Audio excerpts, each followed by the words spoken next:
The face pull is an exercise for developing your external rotator muscles in the back of your shoulders, namely your infraspinatus and teres minor muscles.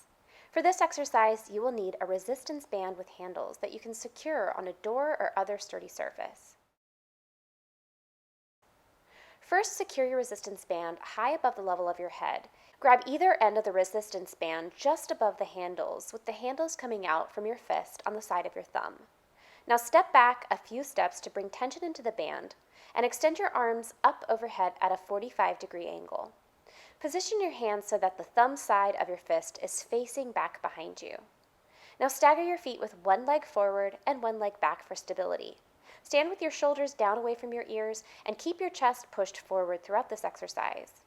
To begin, take your elbows out wide to either side of your body as you pull the band back to the level of your face, with your thumbs pointing back behind you.